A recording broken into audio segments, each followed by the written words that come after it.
Hello everyone, आपने हमारे channel को लाइक, शेयर एंड सब्सक्राइब ज़रूर कर लिया होगा। आज अपन पढ़ेंगे संविधान की विशेषताएं। इससे पहले अपन ने संविधान निर्माण में भारतीयों के प्रयास और अंग्रेजों द्वारा किए गए प्रयास पढ़ लिए। तो आज अपन पढ़ेंगे संविधान की विशेषताएं। तो सबसे पहली जो विशेषता है, जो भारत का संविधान है वो विश्व का सबसे विस्तृत एवं लिखित संविधान है। भारत के संविधान को विश्व का सबसे विस्तृत एवं लिखित संविधान इसलिए कहा जाता है क्योंकि भारत के संविधान में कुल अनुच्छेद 395 और 12 अनुसूचियाँ जो 25 भागों में विभाजित है। हालांकि निर्माण के समय हमारे मूल संविधान में कुल अनुच्छेद 395 जो 22 भागों में विभाजित थे और उनमें 8 अनुसूचियाँ थी। इसे हमारे संविधान की यह एक विशेषता है कि यह एक लिखित संविधान है। ठीक है।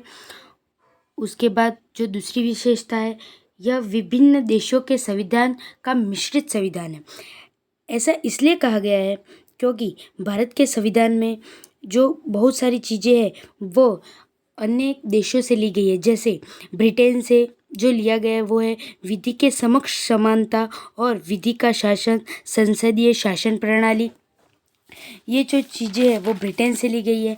अमेरिका से प्रस्तावना की भाषा, प्रस्तावना में लिखित हम भारत के लोग, ये 2 चीज़ें ली गई है।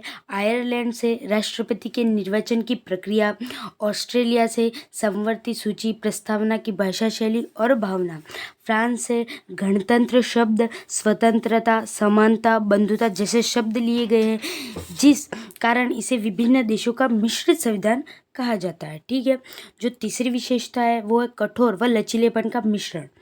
हमारे भारत का संविधान जो है वो न तो ज़्यादा लचीला है और न ही इतना कठोर, क्योंकि इसे हर परिस्थिति के हिसाब से बदला जा सके और न ही सत्ता जो होती है वो इसे एक खिलौना समझकर अपने हिसाब से इसे चला सके। इसीलिए इसे न तो ज़्यादा कठोर व न ज़्यादा लचीला बनाया गया। ठीक है। उसके बाद जो चौथी विशेषता है वो है संघात्मक व एकात्मकता का मिश्रण।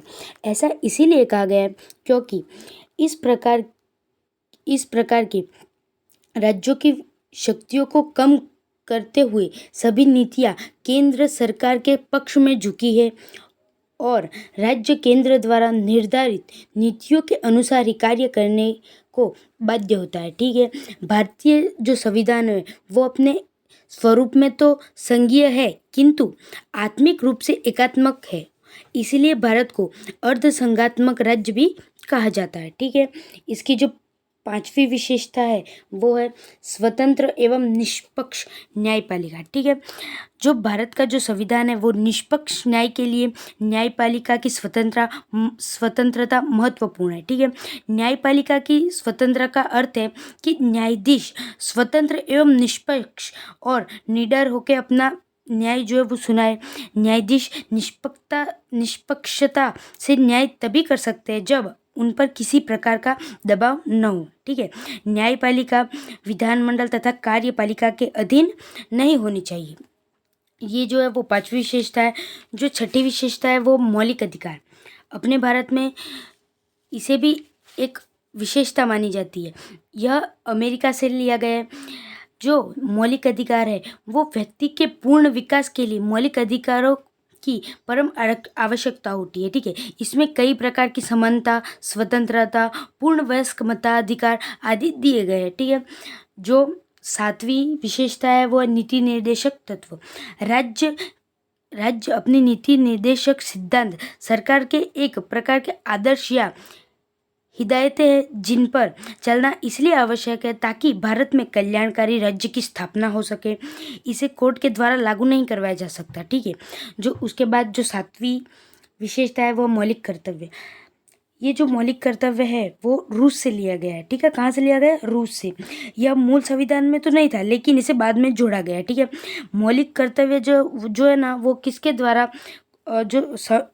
ये है ना सरदार स्वर्ण सिंह समिति।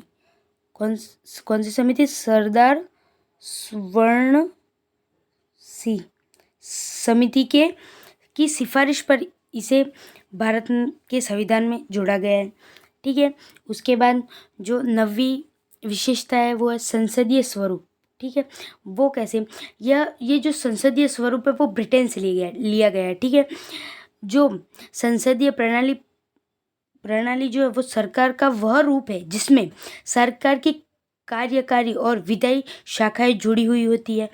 इसमें लोकतांत्रिक सरकार की एक प्रणाली है जहां सरकार का मुखिया अपनी लोकतांत्रिकता, वैधता, विधायिका के समर्थन, विश्वास को प्राप्त करने के लिए क्षमता से प्राप्त करता है। ठीक है, और उसके बाद जो 10वीं विशेषता है वो पंचायती राज। ठीक है, जो ग्रामीण इलाका होता है तो उन ग्रामीण लोगों के विकास के लिए भारतीय प्रशासन की एक त्रिस्तरीय संरचना को पंचायती राज कहा जाता है। ठीक है, पंचायती राज का उद्देश्य जिलों, क्षेत्रों और गांवों में स्थानीय स्वशासन का विकास करना है।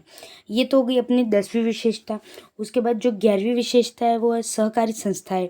सहकारी समिति जो होती है वे संगठन का एक प्रकार है जिसमें व्यक्ति अपनी इच्छा से समानता के आधार पर अपने आर्थिक हितों के लिए मिलकर कार्य करते हैं। सहकारी संस्थाएं एक सामान्य उद्देश्य या लक्ष्य के लिए साथ मिलकर काम करने का वर्णन करता है। ठीक है, ये तो अपने होगी 11वीं। उसके बाद 12वीं विशेषता एकल नागरिकता। ये जो एकल नागरिकता है वो कहाँ से लिया गया? ब्रिटेन से। ठीक है, पूरे भारत के लिए केवल एक ही नागरिकता है अपने भारत में, क्योंकि राज्यों की अपनी अपनी अलग नागरिकता नहीं है। भारत में किसी एक राज्य में निवास करने वाले व्यक्ति को वही अधिकार प्राप्त होते हैं जो किसी अन्य राज्य में निवास करने वाले भारतीयों को होते हैं। ठीक है, उसके बाद जो 13वीं विशेषता है वो है वयस्क मताधिकार। कौन सा? वयस्क मताधिकार। इस वयस्क मताधिकार का मतलब कि देश के सभी वयस्क नागरिकों को वोट देने का अधिकार है। जो भी 18 वर्ष से अधिक या 18 वर्ष के हो चुके हैं उन लोगों को अपने मत देने का पूरा अधिकार है। लोगों का निर्णय ही लोकतांत्रिक सरकार का गठन करता है। ठीक है, उसके बाद जो 5वीं विशेषता है वो धर्मनिरपेक्ष राष्ट्र। भारत जो है वो धर्मनिरपेक्ष राष्ट्र है। ठीक है, इस शब्द का अर्थ ये होता है कि धर्म से अलग या कोई धार्मिक आधार नहीं होना। ठीक है, हर व्यक्ति को उपदेश, अभ्यास और किसी भी धर्म के चुनाव प्रचार करने का अधिकार है। सभी धर्मों को समान माना गया है। ठीक है, भारत में सभी धर्मों को एक समान माना गया है। ठीक है, उसके बाद जो अपनी लास्ट 15वीं विशेषता है वो आपातकालीन प्रावधान। ये जो आपातकालीन प्रावधान है ये जर्मनी से लिया गया है। ठीक है, जब आपातकाल की घोषणा या युद्ध अथवा बाह्य आक्रमण के आधार पर की जाती है तब इसे बाह्य आपातकाल के नाम से जाना जाता है। राष्ट्रीय आपातकाल की उद्घोषणा संपूर्ण देश अथवा केवल इसके किसी एक भाग पर भी लागू हो सकती है। ठीक है, आज अपन ने जो है भारत के संविधान की विशेषताएं पढ़ी। तो थैंक यू फॉर वॉचिंग। आप हमारे चैनल को लाइक, शेयर एंड सब्सक्राइब करें। अगर आपको इसकी PDF चाहिए तो आप हमें कमेंट करें, हम आपको हमारे टेलीग्राम चैनल पर इसकी PDF प्रोवाइड करवाएंगे। Thank you so much.